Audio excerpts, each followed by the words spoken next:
The 1:30 at Cheltenham on Thursday is a Turner's Novice Chase. Factifile is favourite. We've been here before, 7-4. Ginny's Destiny, perhaps the surprise package of the whole season, is 5-2. Whoa, he's short. 9-2 Grey Dawning. Gaelic Warrior 5-1. Facile Vega 5-1. Iroko back from the dead almost is 5-1. Elete Toms is 7-1. Found 58-1. 16-1 American Mike. Right, Jonny. So you said there's absolutely no chance whatsoever in the earthly world that Factifile will run in this race. So he's gone. Factifile won't be running the Turners. He's running the Brown Advisory, according to Jonny Dineen. What wins the Turners now that Factifile is gone? Look, I think Facile Vega will run here. And I think he's one of the better bets of the meeting in and around. Of the whole meeting? Yeah, absolutely, yeah. I do. I think he has a real class edge over what's running in this race. I think the likes of Ginny's Destiny, who's a good horse, no question at all about it, but it's stepping out of handicaps.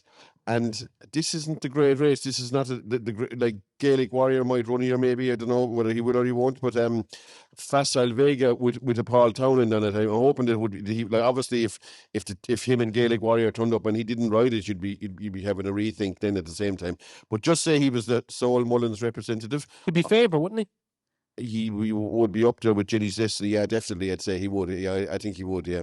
But I do think he has he's coming out of Grade 1 company, winning like champion bumpers and Grade 1 hurdles and all that, and punches down like second in the Ginny's Destiny is a very good handicapper, but a very smart handicapper.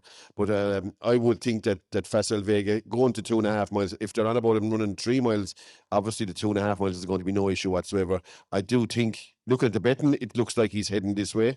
He's a much bigger price for the 2 mile than he is for this. And to me, he has a big class edge over. Like, I think his jumping isn't really pinpoint for 2 miles either. I think he'll step up to half a mile will do him no harm. And if, I've never ridden a horse in my life, but if I was riding him, I'd be putting away Ginny's Destiny before the second last. I wouldn't give him a chance to gain lengths at the last 2 fences, which he has done in 1 races. By doing that, I'd have him put away off the last bend if I could. And tell me something in general, Jonny, would you prefer horses to be ridden positively or held up? What would you think? And my final question for you, Jonny, on Facile Vega. You are the least forgiving punter I know. When horses let you down, they're gone, game over, never again, forget about him. He's not back on your list and you won't back him. Facile Vega has let a lot of people here down a good few times. Why are you giving him another chance here? I looked at he has one inexplicable bad run at Leopardstown. But he was still well beaten in the Irish Arkle. Yeah, he wasn't beating a million miles all the same, was he? Even he was there at the last with some sort of a chance and pecked at the back of it. I didn't think he ran horrendous in the only race he's really run badly in is the that particular race, the Deloitte and Touche or whatever they like to call it now. And I do think in the latter few years I've noticed that the real top trainers, the likes of Mullins and Henderson, Aidan O'Brien, can pull horses like Shishkin, like August Roden, like this fella, and they can bring him back from the dead a lot quicker than they used to be able to do one time, I think. So for that reason, I think, okay, he's not really performing at his peak, but he still did beat in the pocket in the Novice Chase. So I'd fancy him strong in this race anyway. Okay, he's somebody obviously fancies him as well. He's 5-1 in your booklet, but he's now 9-2. Facile Vega for the Turner. So a great start to the second half of the show, because Jonny Dineen is extremely keen on Facile Vega in the Turners, and he thinks he's one of the best bets of the meeting. David Casey, what do you make of that? Yeah, I wouldn't disagree with him. If he pitches up here, I still have a lot of faith in the horse. But the fact, obviously, that we're not certain where Factifile, Gaelic Warrior or Facile Vega are going to go, I think the race lacks, outside of those, I think the race lacks a lot of depth. I think it's a very, very winnable race. And Ginny's Destiny's a decent horse, been coming up the handicap routes. A bit like Stage Star last year, who went and won the race. If Grey Dawning pitched up here, if you switch, I think it changes the race a little bit. If he doesn't, I think it's a weak enough race. And yeah, I'd be strong on whichever would run it then. Is Facile Vega still, does he still retain all of that ability that we thought he had early stage of last season? Yeah, I think most of it, yeah. I think most of it. I think, as I say, just the 2 races he's running this year has probably been run. I think he would like a real strong run race, or actually I think stepping up on trip will help. Okay, brilliant. So that's Facile Vega in the Turners. Gavin, anything you like here? Yeah, just from chatting to Dave earlier on, Facile Vega swaying me towards this. I just thought, for an outsider there, he thought he ran a great race the last day. Hasn't done a lot for a long time. Was American Mike. If he could put 2 runs together, he could run well in this at 16-1. Okay, that's American Mike, who beat Nick Crockett at Navan last time in the 10 up. Robbie Power, the Turners, obviously fact to file, it revolves around him, whether he shows up here.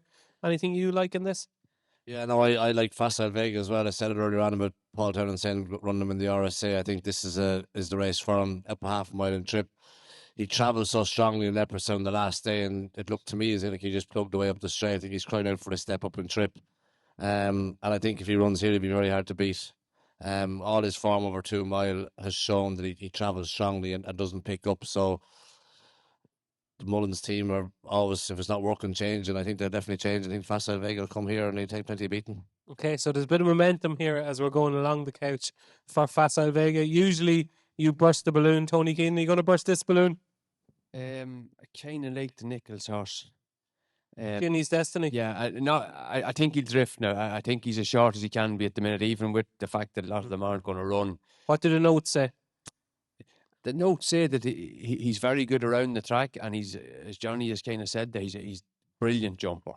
Like, really, his jumping now has been winning them races. And you're talking about times. His time now was very good the last day compared to the horse that won the older horse handicap, the Gala. He's solid enough horse. So, look, again, I do think the market will probably come against the English horse because Ireland probably won a lot of races. But I think the actual novice just are quite good. And I think if he drifts, I'd be keen enough on him. Facile Vega, just the concern with him is ground on the tours, this fresh, it's kind of, that track there is quite tight. I think jumping can kind of win it there. The reason why I like him in the Arkle, I just think he can get the ground back on those 2 horses from Leopardstown, and he has Marine National covered. I'm just not sure about him coming in against these other English horses that are very well suited to conditions. Okay, so you're with Ginny's Destiny. Ginny's Destiny for Tony Keenan in the Turners. Moving on.